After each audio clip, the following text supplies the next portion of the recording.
완도와 더불어 함께하는 완도 주사랑교회. 오늘 우리에게 주신 하나님 말씀은 민수기 15장 22절에서 31절까지 말씀입니다. 민수기 15장 22절에서 31절까지 우리 하나님 말씀을 한 절씩 교독해서 읽겠습니다. 너희가 그를 범죄하여 여호와가 모세에게 말씀하신 이 모든 명령을 지키지 못하되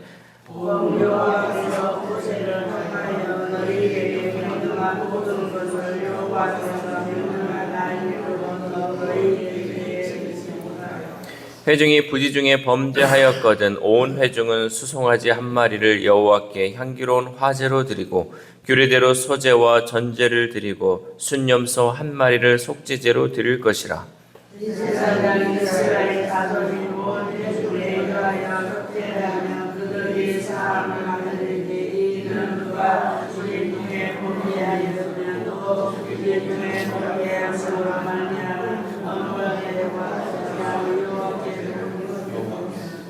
이스라엘 자손의 온 회중과 그들 중에 거류하는 타국인도 사함을 받을 것은 온 백성이 부지 중에 범죄하였음이니라.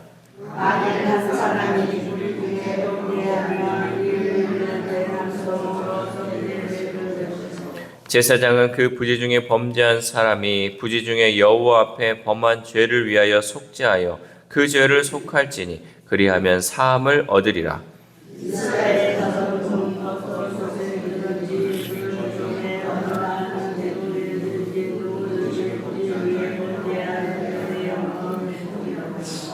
본토인이든지 타국인이든지 고의로 무엇을 범하면 누구나 여호와를 비방하는 자니 그의 백성 중에서 끊어질 것이라.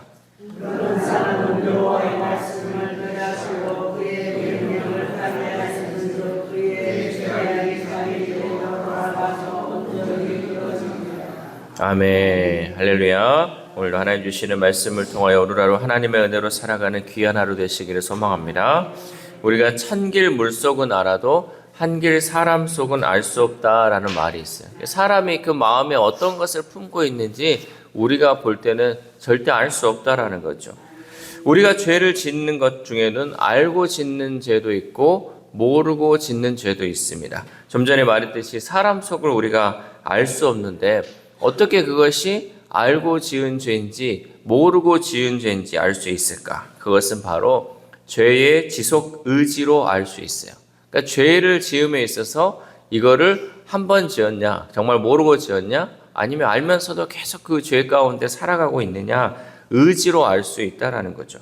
부지 중에 죄를 범한 사람은 죄를 깨닫고 그것이 죄임을 인정한 순간 회개하며 회복된 주의 자녀로 살아가기를 소망합니다. 그러니까 내가 이 죄를 지었는데 내가 실수해서 내가 이게 잘못했구나 라면서 그것을 깨닫고 다시금 회개하면서 나는 정말 하나님의 백성으로 살아가야지 라는 그 의지가 그 안에 포함되어 있죠. 그래서 하나님 앞에 속죄 제물을 바치면서 회개합니다. 그러나 고의로 죄를 범한 사람은 하나님을 대적하는 것이 목적이기에 죄인 줄 알면서도 그 상태에서 벗어나려 하지 않고 죄를 계속해서 지속한다라는 것이죠. 그런데 모르고 지었다고 해서 죄가 아니지는 않습니다. 우리가 모르고 지었는데요, 이거 모르고 했는데요 라고 하지만 그것도 하나의 큰 죄라라는 거죠. 우리가 부지 중에 지은 죄라 해도 그 죄는 우리의 관계, 하나님과의 그 관계를 깨뜨리게 됩니다. 그래서 하나님은 부지 중에 지은 죄는 어떻게 해야 되는지 오늘 본문의 말씀을 통해서 우리에게 전하고 있습니다. 먼저 하나님은 부지 중에 지은 죄에 대해 어떻게 해야 하는지 가르쳐 주시죠. 24절 말씀 시작. 회중이 부지 중에 범죄하였거든 온 회중은 수송아리 한 마리를 여호와께 향기로운 화제로 드리고 규례대로 소제와 전제를 드리고 순염소 한 마리를 속죄제로 드릴 것이라. 아멘. 여기서 부지 중에라는 이 원어적 의미는 실수하다, 방황하다, 길을 잃다 등의 의미를 가진 단어입니다. 죄라고 생각하지 못하고 행한 죄뿐만 아니라 순간적인 욕심이나 우발적인 분노 등으로 행한 죄와 범죄 이후에 곧 회개하고 잘못을 인정하는 경우까지 포함합니다. 그러니까 이것이 우리가 부재중에라고 하는 것은 이것을 내가 막 순간적으로 화가 나가지고 죄를 짓거나 또 내가 실수하는 이 모든 것, 그리고 그 이후에 이것을 통하여서 회개하는 것, 이 모든 것이 이 부재중에라는 그 단어에 포함되어 있다는 거죠.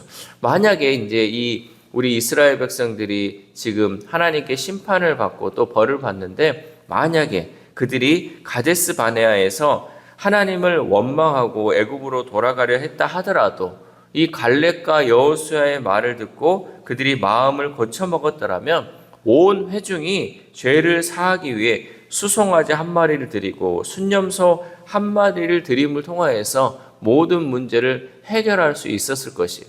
그러니까 우리가 이렇게 원망하고 불평하고 정말 하나님의 뜻을 거스렸는데, 하나님 우리가 정말 이때 죄를 지었습니다 라면서 그 죄를 인정하고 수송아지 한 마리 또 순념소 한 마리를 드림을 통해서 온 회중이 지은 그 죄를 이제 우리가 하나님 용서해 달라고 속죄 제물을 드림을 통해서 그 용서를 빌었다면 하나님께서는 그 죄를 용서해 주셨을 것입니다. 이렇게 하나님은 인간이 실수투성의 연약한 존재임을 잘 알고 있어요. 그래서 우리에게 회개할 기회를 주시는 거죠.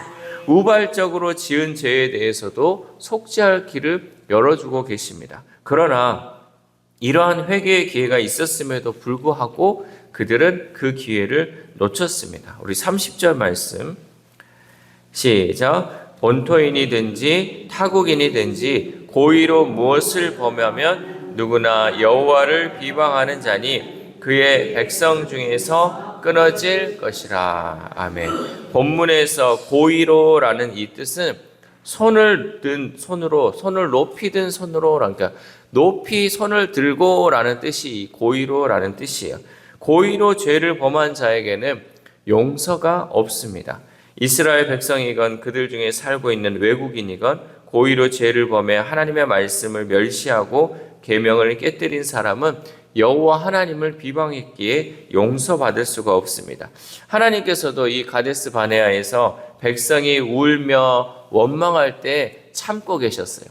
그래, 너희들이 그럴 수 있지. 너희들이 연약하니까 그럴 수 있지. 그런데 이 하나님의 백성 이 말씀을 이들이 그것을 깨닫고 그것을 이제 회개하고 돌이켰으면 됐는데, 그들이 어떻게 했냐면 여호수아하고 갈렙이 우리가 이제 하나님의 이 말씀을 지키고 또 하나님의 말씀대로 가자라고 했을 때 그들이 돌을 들어가지고 그들을 죽이려고 하자 하나님께서 심판을 선고하셨습니다.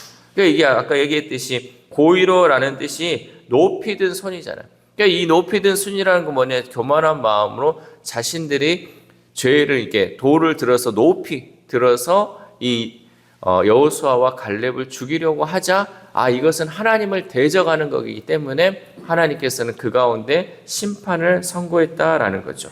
하나님이 그들에게 돌이킬 기회를 주셨지만 그들은 오히려 돌을 든 손으로, 즉 높이 든 손으로 갈렙과 여호수아를 죽이려 했기에 용서하지 않으셨다라는 것이, 여러분 이것을 우리가 잘 깨달아야 돼요. 하나님의 말씀이 선포되고 내 마음에 찔림이 올 때가 있어요. 그리고 이것이 죄라는 것이 깨달아질 때가 있어요. 그러면 우리는요, 겸손히 하나님 앞에 엎드려야 돼요. 하나님 잘못했어요. 죄송합니다 라고 엎드려야 돼요. 근데 이 순간 우리의 손을 높이 들어가지고 이것을 반역하는 순간, 그때부터는 이게 고의로 지은 죄여가지고 하나님께 용서받을 수 없게 된다라는 거죠. 이렇게 하나님을 멸시하고 그 명령을 파기하는 자에게는 절대 용서가 없다라고 말씀하십니다. 우리 31절 말씀 시작. 그런 사람은 여호와의 말씀을 멸시하고 그의 명령을 파기하였은즉 그의 죄악이 자기에게로 돌아가서 온전히 끊어지리라. 아멘. 하나님께서 용서하지 않으시는 이유는 단순히 규정을 어긴 차원이 아니라 고의적으로 하나님을 멸시하고 그 명령을 파기했기 때문입니다. 이는 실수가 아닌 하나님을 향한 반역이기 때문에 그 백성에게서 끊어지는 형벌을 받았습니다. 죄 중에 가장 큰 죄는 알면서도 고의로 하나님을 거부하고 반역하는 것, 이것이 가장 큰 죄라는 거죠. 우리가 생각할 때는 뭐 사람을 죽였거나 또 이런 일들을 행했을 때 어떻게 인간이 그럴 수가 있어 라는 죄를 지으면 가장 큰 죄로 여기지만 하나님을 거부하고 반역하는 것, 이것이 가장 큰 죄라는 거죠.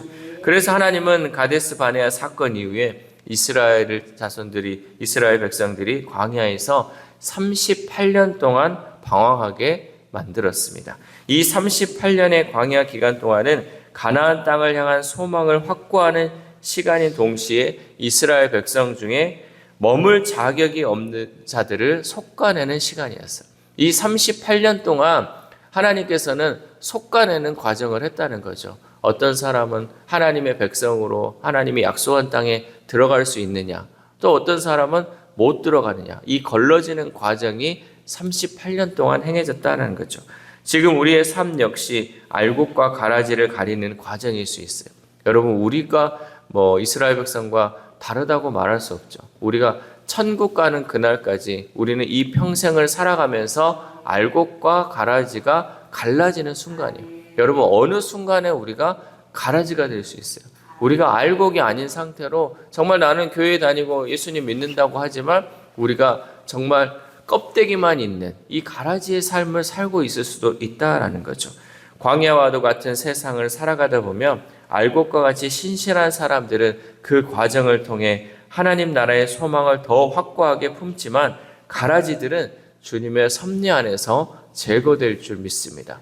우리는 가라지의 신앙을 가지지 않고 알곡과 같은 신앙, 내 삶 가운데 어떠한 어려움이 있더라도 또 힘듦이 있더라도 늘 그 정말 열매가 익어감에 있어서 충실하게 익어갈 수 있도록 우리는 알곡의 신앙을 가져야 된다는 거죠. 그렇다면 오늘날 어떤 죄가 용서받지 못할까? 그 당시에는 이제 하나님의 이 큰 죄를 지은 게 고의로 지은 죄가 용서받지 못한 죄였잖아요. 그러면 지금 오늘날 살아가는 우리에게 있어서 어떤 죄가 가장 크고 용서받지 못할까? 바로 성령 회방죄. 성령 회방죄. 이 범죄는 속죄죄로 해결할 수 없는 중범죄입니다. 하나님은 이 범죄에 대해 사형과 동급인 형벌인 끊어짐의 형벌로 다스릴 것을 명령하셨죠. 성령 해방죄도 회개할 기회가 주어지지 않는 아주 무서운 죄입니다. 그렇다면 이 성령 해방죄는 무엇일까? 쉽게 얘기하면 우리가 의식적으로 하나님을 무시하고 거부하는 것, 이것이 성령 해방죄예요. 내 의지가 있으면서도 내 의지를 가지고 하나님의 일하심을 무시하고 또 하나님의 일을 거부하는 것, 그것이 바로 성령 해방죄다라는 거죠. 하나님 일하심을 우리가 믿고 하나님 일하시는 것을 봄에도 불구하고 그것을 보면서도 그것을 방해하고 또 내 의지를 가지고 그것을 해방하는 것, 이것이 바로 성령 해방죄다라는 거죠. 그럼 우리가 어떤 것이 하나님의 일인지 어떤 것이 하나님의 일이 아닌지를 우리가 깨닫는 영이 있어야 될 거 아니에요. 깨닫는 지각이 있어야 될 거 아니에요. 그래야지 우리가 혹이라도 이 성령 해방죄를 짓지 않을 수 있다라는 거죠. 그래서 우리는 늘 근신하여 깨어 있어야 돼요. 이게 하나님의 일하심인데 우리가 혹이라도 그 일하심을 내 의지를 가지고 방해하고 있지는 않은지, 하나님의 일하심에 있어서 내가 그것을 회방하고 있지는 않은지 우리는 우리의 자신을 잘 돌봐야 한다라는 거죠. 우리는 죄를 범했을 때 돌이켜 회개하면 하나님의 은혜로 십자가의 용서와 속죄의 기회를 얻게 됩니다. 그러나 성령 해방죄는 용서받을 기회가 없습니다. 그러므로 우리는 혹이라도 내가 손을 높이 들어 하나님의 일하심을 무시하거나 하나님의 일을 방해하고 있지는 않은지 날마다 깨어 기도함을 통해 짓지 말아야 할 죄를 짓지 않는 지혜로운 삶을 살아야 할 줄 믿습니다. 사랑하는 우리 주안교회 성도 여러분, 우리는 일부러 죄 짓는 사람이 어디 있겠어 라고 하지만 성경은 공의로 하나님을 대적하는 사람들을 이야기하고 있어요. 여러분, 내가 일부러 그 죄 짓는 사람이 어디 있겠어 라고 생각하지만 성경에서는 나타나고 있잖아요.